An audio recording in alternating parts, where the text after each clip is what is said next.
Hello guys, welcome to new channel Shreyas lifestyle. তো good morning সবাইকে। আজকে হচ্ছে 15th আগস্ট, তো সবাইকে হ্যাপি ইন্ডিপেন্ডেন্স ডে। তো আজকে আমি সকালে ঘুম থেকে উঠে স্নান টান করে ব্রেকফাস্ট করে একদম রেডি হয়ে গেছি। আজকে আমরা একটু দিনের বেলা বেরোবো, এখন আমরা যাব একটু সাউথ সিটি। তো তাই অলমোস্ট আমি স্নান করে প্রায় রেডি, ড্রেসটা পরবো। আর গিনিও মোটামুটি স্নান ফান করে রেডি, ওকেও ড্রেস পরানো হয়নি, তো আমরা তিনজনেই এখন হয়ে নেব রেডি। তো রেডি হয়ে আমরা বেরিয়ে পড়বো আজকে সাউথ সিটি। তো বেশি দেরি করব না, এখন সকাল বাজে হলো 11টা, আমরা মোটামুটি 12টার মধ্যেই বেরিয়ে যাব। তো যাই হোক, আজকে যেহেতু ইন্ডিপেন্ডেন্স ডে, তো তার জন্য আমি পরবো হলো শাড়ি, কারণ অনেক দিন আমি শাড়ি পরিও না আর শাড়ি পরা হয়ও না। আর যেহেতু যে ইন্ডিপেন্ডেন্স ডে, সেই জন্য আমি পরবো একটু শাড়ি। তো পরে প্রায় রেডি হয়েই গেছে, আজকে বিভৎস গরম, বিভৎস। তো এখন চলো, দেখো গিনি পরেছে ওর রাখির দিন যেই সারাটা সেটটা পরেছিল, তো সেটাই ওকে পরিয়েছি। তো আমাদের গাড়িটাও চলে এসেছে। তো এখন আমরা বেরিয়ে যাচ্ছি, প্রায় 12:30টার মধ্যে ওখানে আমরা পৌঁছিয়ে যাব, কারণ 12টা বাজে, ম্যাক্স টু ম্যাক্স আধা ঘন্টা লাগবে, এখান থেকে এইটুকু জ্যামও পাবো না। তো 12:30টার মধ্যে আমরা ওখানে পৌঁছিয়ে যাব। যাই হোক, আমরা যাচ্ছি একটু সাউথ সিটিটা ঘুরতে, কোনো কিছু কেনাকাটা বা কিছু করতে না। যেহেতু 15th আগস্ট বাড়িতে থাকবো, তাই জন্যই যাচ্ছি একটু সাউথ সিটিটা ঘুরবো বলে। তো আমরা দেখো পৌঁছিয়েই গেছি সাউথ সিটি, প্রায় ঢুকে গেছি। তো গিয়ে একটুখানি ফটো ভিডিও করছিলাম, যেহেতু সাউথ সিটিটা খুব সুন্দর সাজায় 15th আগস্ট, বা যে কোনো অকেশনেই সাজায় ওরা 15th আগস্টে আমরা গেছি বলে, তাই তো ওখানে একটু ফটো তুলছিলাম। যাই হোক, আজকে সেরকমভাবে ভিডিও আমি কিছু করতেও পারছি না, কারণ যেহেতু গিনিকে নিয়ে বেরিয়েছি, ওকে দেখতে হচ্ছে, তো ওরকমভাবে ভিডিও করা হচ্ছেও না। যাই হোক, একটু ফটো ভিডিও এখানে করে নিচ্ছিলাম। তো নিয়ে আমরা একটুখানি ঘুরবো সাউথ সিটিটা, সেরকম কিছু কেনার নেই। তো ঘুরে টুরে একটু দেখো গেছি ফুড কোর্টে, এখানে আমরা লাঞ্চটা করে নেব। তো সেরকম আর কিছু করার নেই, লাঞ্চ করে আমরা বেরিয়ে যাব। তো লাঞ্চ বলতে ফুড কোর্টেই যাবো, বাস ওই, আর কিছু না। তো দেখো কীরকম লাগছে। তো তারপরে আর আমার কোনো ব্লগ কিছু করা হয়নি সেদিন। তো আজকে হচ্ছে শনিবার, আজকে জন্মাষ্টমী। আজকে সকাল থেকে একটু বিজিই ছিলাম, তো ব্লগটা স্টার্ট করছি দুপুর থেকে। এখন বাজে 2টো থেকে 2:30 বাজতে যায়। তো এখন আমরা বানাচ্ছি জন্মাষ্টমীর গোপাল ঠাকুরের জন্য যেগুলো বানানো হয়, তালের বড়া, মালপোয়া, ওগুলোই আমরা বানাচ্ছি। তো দেখো, তো পুন্ডিদি আমাকে সব করে দিয়েছে, আমি সে বড়াটা ভাজছি, তাল ফাল সব ঘষে দিয়েছে, আমি বড়াটা ভেজে নিচ্ছি। তারপরে যাব, ফুল ঠুল আনতে হবে সব।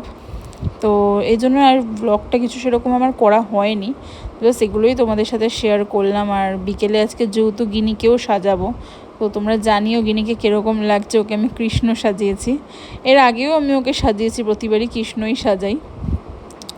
তো তোমরা আমাকে জানিও কীরকম লাগছে। আর ও একটা কৃষ্ণ সিরিয়াল দেখে, যেটা দেখে আমাকে বলবে, মা তুমি মাইয়া সাজবে আর আমি কৃষ্ণ সাজবো। তো যাই হোক, এই যে ড্রেসটা যেটা আমি কিনে নিয়েছিলাম মায়াপুর থেকে, তো আমার মাথায় মনেও এলো যে এই ড্রেসটাই পরি, কারণ যেটা আমি নিয়েছিলাম ওখান থেকেই, তো এটা ভালোই হবে এই ড্রেসটা পরার জন্য। তো এটা ব্লাউজটা আমি বানাইনি, আমার কাছে একটা গ্রিন ব্লাউজ ছিল, সেটা দিয়েই আমি এটা পরে নিয়েছি।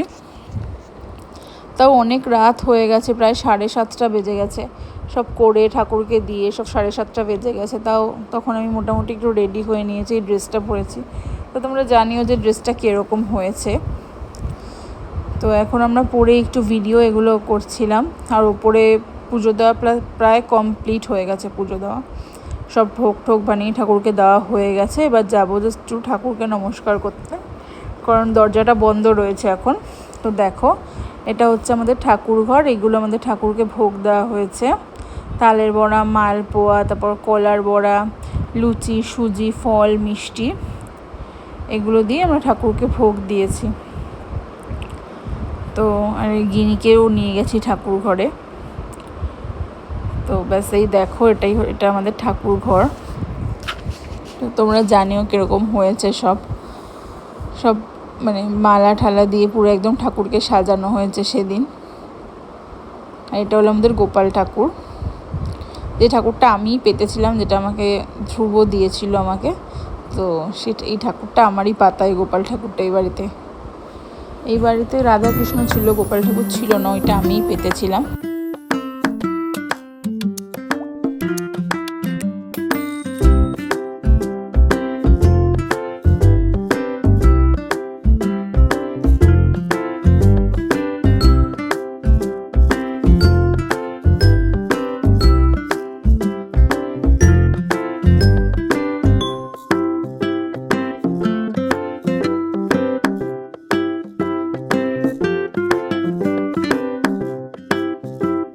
তো দেখো আমাদের সবই প্রায় কমপ্লিট। এবার এখন আমরা চলে যাবো নিচে, কারণ যাবো একটু আমার মায়ের বাড়িতে। আমার মাও ঠাকুরকে ভোগ দিয়েছে আর যেতে বলেছিল, তো এখন আমরা যাব সেখানে। তো মোটামুটি আমাদের সব পুজো টুজো কমপ্লিট হতে হতে সব কিছু 9টা বেজে গেছে অলমোস্ট। দেখো তোমাদের সাথে আমি গিনির কিছু ফটো শেয়ার করলাম। আর সেদিন বেশ ভালোই কাটলো জন্মাষ্টমীটা, কারণ প্রতি বছরই আমাদের জন্মাষ্টমীতে এরকম ভোগ দেওয়া হয় ঠাকুরকে, তো বেশ ভালোই ছিল। আমরা তারপর চলে গেলাম আমার মায়ের বাড়িতে।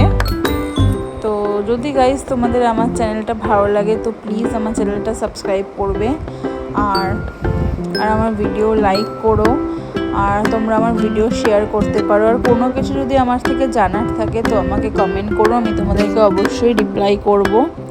And bye bye and good night.